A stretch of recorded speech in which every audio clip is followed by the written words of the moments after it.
Danes, ko postajam pionir, dajem častno pionirsko besedo, da se bom pridno učil in delal, spoštoval starše in učitelje, da bom zvest in iskren tovariš, ki drži svojo obljubo. Dan, ko sem postal pionir, imam v bistvu ene take kratke momente spomina povezane s tem. Po eni strani so to eni taki lepi spomini, ne?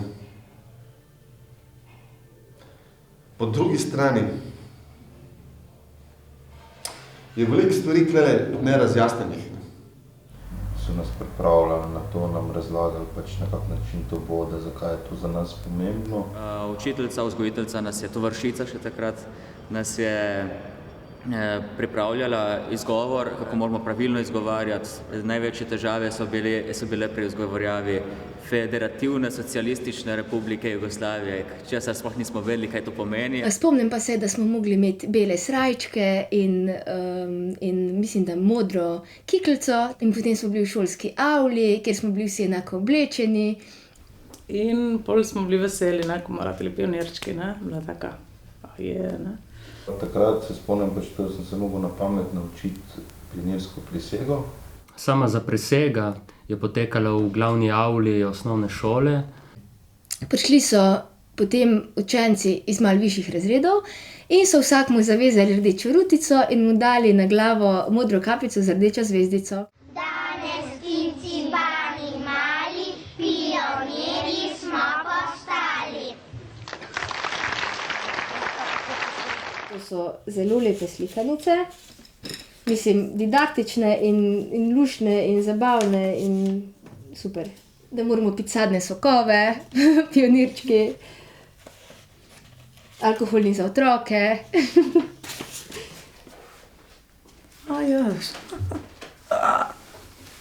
Evo, zajčke za zdrave zobe, se pravi, da so lepo skrbeli za naše zdravje. So nam dali take rdeče tabletke v usta, pa si mogel tako manjzati v ustah. In če nisi si oprav zob, ti je pokazalo, ne, kje si imel umazano, tako predstavljeno zredom, in pa si mogel pokazati, in nisi umila zob, in pa si mogel iti umiti zobe. Nič nimam. Nobene od teh stvari, ne rutice, ne titovke, ne nič. Ne vem, zakaj imam dve. Mogoče smo dobili eno za rezervo. Bolj mi je v bistvu ostala ena lepa ideja o tem. Smo dobili občutek, da postanemo del te družbe kot nek iniciacijski obred. V bistvu samo tega občutka, da smo bili neka skupnost tovarištva in bratstva. Bratstvo in enotnost, ja, to je pač bilo tista glavna, nekaj, kar so ti stalno ponavljali, ne. Čutiti je bilo to enotnost. Zdaj, ko pomislim, se pravi, v tem trenutku, vse glih bi rekel, da je šlo za neke vrste pranja možgana, ker to je bilo na dnevni ravni, vedno se ponavljajo, vedno je bilo to za tovariša Tita, za tovariša Tita, za tovariša Tita. Propaganda je bila sigurno, ne. Smo bili otroci, ne, v tej fazi, se ne spomniš. Propaganda lahko deluje takrat tudi, da ne veš, da deluje. Tako da ta ideja tega edinstva je mogoče na nek način lažna. Ne, se pa glej, kaj se je zgodilo z Jugoslavijo, ne, pol bratstvo in enotnost, pol 10 let kasneje so se pa klali med sabo, ne. V 2. razredu osnovne šole so nas učili Jugoslavija, moja širša domovina. In jaz sem to razumela kot pač širša, široka. Naslednje leto naj bi se pa učili o Sloveniji, moji ožji domovini. In mi je bilo to tako v bistvu čudno, ne, kaj zdaj to pomeni. Slovenija pa taka čisto ozka nasproti Jugoslaviji. Potem pa je Jugoslavija razpadla in pa kar naenkrat ni bilo več te široke domovine, in bila samo še naša ozka mala Slovenija. Kar naenkrat niso bile več staršice, ampak so bile gospe učiteljice. Ne? In pol nam je bilo bolj kaj je. Spomnim se sam trenutka, ko so Titovo sliko sneli pač iz učilnice. Tita kot nekega idola je postal tiran in iz tirane potem postal popkultura, ne. Počasi je v bistvu bledelo vse to, vsa ta zadeva okrog pionirjev in Tita. Mislim, to so zadnje generacije, ki imajo še lahko neko jugonostalgijo, no. Okusna in aromatična brezalkoholna pijača. In Jupi, naravna oranžada z vitamini. Dan danes je nekaj čudno, oziroma nenavadno je, ne, ker obstaja ta jugo-nostalgija, ne, pri ljudeh, ki nikoli niso bili pionirji, ne.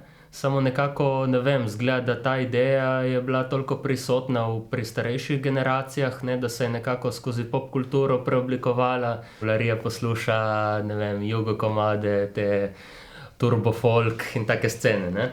Jaz v bistvu se ne strinjam s temi, ne, ki so jugonostalgiki, ne. Pač, ker se mi zdi, da nimajo lih prave kritične distance, živijo še vedno v nekih iluzijah. Ni bilo to, da bi želeli priti nazaj, ampak samo, da bi se ustvarilo nek tak duh, ki je bil takrat prisoten, se pravi, da res, da ga srčno začutiš, se pravi, da bi to enotnost srčno začutil, ne pa samo, da bi jo mogel ubogati, ker je pač bila takrat politika taka in ta monopol, ki se je izvajal, oziroma ta diktatura, bi se lahko celo rekli, ne? Ja, sigurno smo drugačna generacija. Tako nekako težko za nas, se mi zdi, ne, ker smo bili vzgajani v nekem duhu lih temu, ne, enotnost, altruizem, eden z drugim, si pomagati in v tem smislu. In potem smo iz te vzgoje, ki je bila še vedno v teh začetnih ful pomembnih prisotna, smo padli v kapitalizem.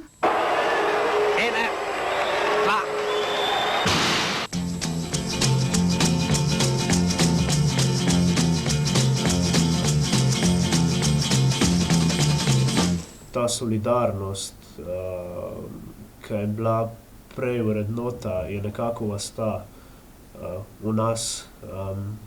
Ta svet pa nam 90 mi pa zahteval čez neke druge veščine, neke znanja, čez neke druge vrednote, ki pa jih kako vsaj jaz osebno nisem mogel koncipirati. Ta tekmovalnost, ta težnja za rezultati, ta neprestan boj za človeka, meni je bilo to čudno. Definitivno tem mlajšim otrokom je kapitalizem uničil odprtost razmišljanja. Predvsem neumni otroci, mislim neumni. Naša generacija je katastrofa, disaster. Mirka, pionirka, mamica jo je budila. Vstani ti zaspanka, če to jutro bo zaspala, boš ostala cicibanka. Deklica zdaj noče spati, sonček je pomagal vstati. Šolo šla je naša Mirka in postala pionirka. Mi dejansko takrat ta celotna zaprisega ni pomenila veliko, ker je bilo pač del vsakdanjega, vsi so postali pionirji. Premajhni smo bili v tistem trenutku, da bi se zavedali, kaj dejansko ta zaprisega pomeni, ampak mi je šele kakšne 2 ali 3 mesece nazaj en prijatelj prebral to pionirsko zaprisego in je v resnici fantastično, ne? Sem v bistvu šla vse kocine po koncu, tako je super. Kar se tiče pa besedila, spomnim se sam tega dela, danes, ko postajam pionir, dajem častno pionirsko besedo. To, da bom spoštoval svoje starše, da bom spoštoval svoje prijatelje, da bom spoštoval svojo domovino, da ne bom lagal, da ne bom kradel, da bom pomagal prijateljem v stiski, da bom pomagal starejšim ljudem, da bom zvest tovariš. Spomin, neka nostalgija za nečem, ko smo lih začeli živeti, tako da je bilo, vsaj kar se jaz spomnim, ali pa nek nov svet, ki ga nisem povsem razumel, ki imamo čez drugačne vrednote, kot smo nam vsaj presegali takrat pri pionirjih. Ne v smislu tega, da bi bila to propaganda za sistem, ampak je bila to dejansko ideja za ljudstvo, kako naj živi boljše. Sprej, da si šel z neko dobro, pozitivno popotnico naprej v življenju. Da smo bili še v to vzgojeni, da pač se drug drugemu pomaga in da se živi v skupnosti, kar danes mislim, da se ne dela več. Rastejo trave in misli, raste in širi se dlan.